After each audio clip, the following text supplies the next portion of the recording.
Molasses বা আখের রস থেকে যে গাদ তৈরি হয় তা আলাদা করে রাখা হয় এখানে।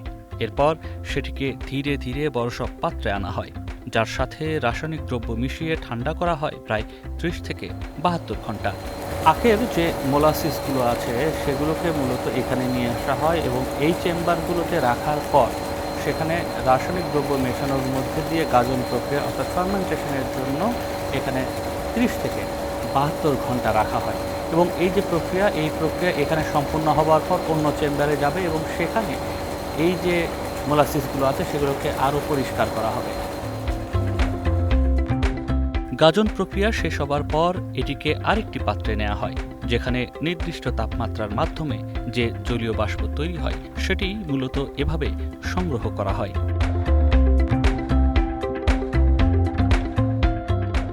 আর এখন আপনারা যা দেখছেন সেটি মূলত স্প্রিট। এটি চলে যায় আরেকটি চেম্বারে, তবে তা যাবার আগে এর মান পর্যবেক্ষণ করা হয় ২৪ ঘন্টায়। মানে যে অ্যালকোহলটা উৎপাদন হচ্ছে সেটা আমরা এখানে ওয়াশ গ্লাস টাইপের, আমরা এখানে দেখি যে অ্যালকোহলের মাত্রা ঠিক আছে কিনা বা অন্য কোনো ইমপিউরিটি আসতেছে কিনা সেটা দেখার জন্য এটা ওয়াশ গ্লাস টাইপের। এটা দেখার পরে এখান থেকে আমরা এটাকে আমাদের পাশে স্পিড গোডাউন আছে, সেই গোডাউনে এটা পাঠাই দিই। এরপরে আসলে কি করে? এরপরে এখান থেকে আমাদের এটাকে আমরা বলি স্পিড মানে অ্যালকোহল রিসিভার। এই রিসিভার থেকে আমরা নার্কোটিক্স এবং আমরা যৌথভাবে এখান থেকে পার ডে উৎপাদন সম্পূর্ণরূপে মেপে এবং কোয়ালিটি দেখে সেলসের গোডাউনে পাঠাই। এই স্প্রিট থেকে ৪ ধরনের দ্রব্য তৈরি করা হয়। কান্ট্রি স্পিড, যেটা হলো চা শ্রমিক বা উপজাতিদের জন্য, সেটাকে দিয়ে আমরা কান্ট্রি লিকার তৈরি করি। আর রেকটিফাইড স্পিড, যেটা বিভিন্ন ল্যাবরেটরির লাগে, হোমিও গ্রেডের লাগে, আর ওইটা দিয়ে আমরা ফরেন লিকারের 5টা ব্র্যান্ড তৈরি করি। পাশাপাশি আমরা এক্সট্রা নিউট্রাল অ্যালকোহল তৈরি করি, এটা দিয়ে ফরেন লিকারের একটা ব্র্যান্ড গোল্ড রিবন জিন তৈরি করি।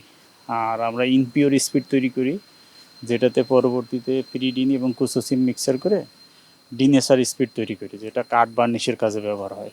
আর অন্য প্রোডাক্ট আমাদের আছে, যেরকম অ্যাবসোলিউট অ্যালকোহল, যেটা চাহিদার ভিত্তিতে করা হয়, সোপ স্পিড আছে, তারপরে আপনার ইন্ডাস্ট্রিয়াল মেথিলেটেড স্পিড আছে, এগুলো চাহিদার পরিপ্রেক্ষিতে করা হয়। এই প্রক্রিয়া একসময় হাতে করা হতো, তবে সময়ের সাথে পরিবর্তন এসেছে, যুক্ত হয়েছে স্বয়ংক্রিয় প্রযুক্তি।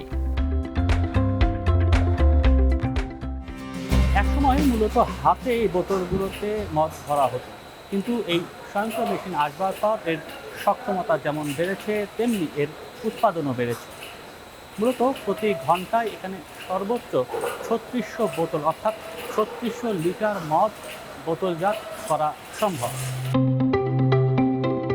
এই প্রক্রিয়া শুরু হয় পরিষ্কার প্রতিটি বোতল কনভেয়ার বেল্টে রাখার মধ্যে দিয়ে, যেখানে স্বয়ংক্রিয়ভাবে বোতলগুলোকে দ্বিতীয়বারের মতো পরিষ্কার করা হয়, আর তারপরেই বোতলগুলোতে পানীয় ভরা শুরু হয়।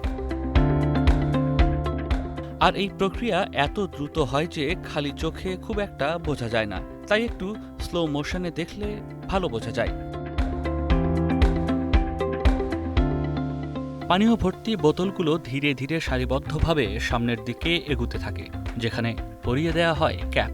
প্রতিটি ক্যাপ এয়ারটাইট আছে কিনা তাও পরীক্ষা করা হয়।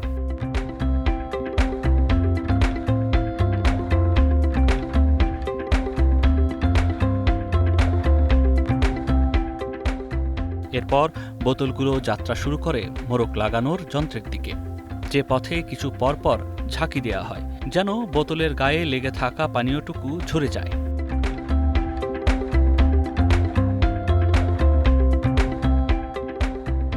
মোড়ক লাগানোর পর হাতে হাতে বোতলগুলোকে বক্সে ভরা হয়।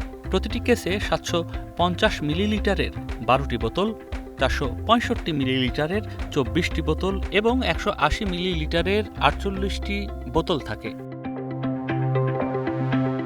কিন্তু আজ ৪৬৫ ml এর বোতল প্রস্তুত করা হচ্ছে।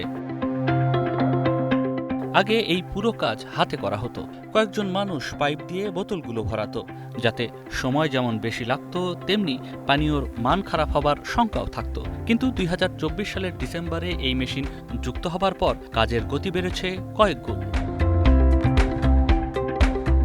এখন যে ৮ রকমের হার্ড ড্রিঙ্কস তৈরি করা হচ্ছে তার মধ্যে আছে ইয়েলো লেভেল মল্টেড হুইস্কি ও ইম্পেরিয়াল হুইস্কি, ওল্ড রাম ও রোজা রাম, ফাইন ব্র্যান্ডি ও চেরি ব্র্যান্ডি, গোল্ড রিবন জিন, জারিনা ভদকা, অরেঞ্জ কুরাসাও, বাংলা মদ বা কান্ট্রি লিকার। প্রতিটি ধাপ পেরিয়ে এবার বোতলগুলো বক্সে তোলার জন্য প্রস্তুত, আর এই কাজ করেন কয়েকজন অভিজ্ঞ কর্মী। মাত্র ২৫ থেকে ৩০ সেকেন্ডের মধ্যে এক একটি বক্স পূর্ণ হয় এখানে।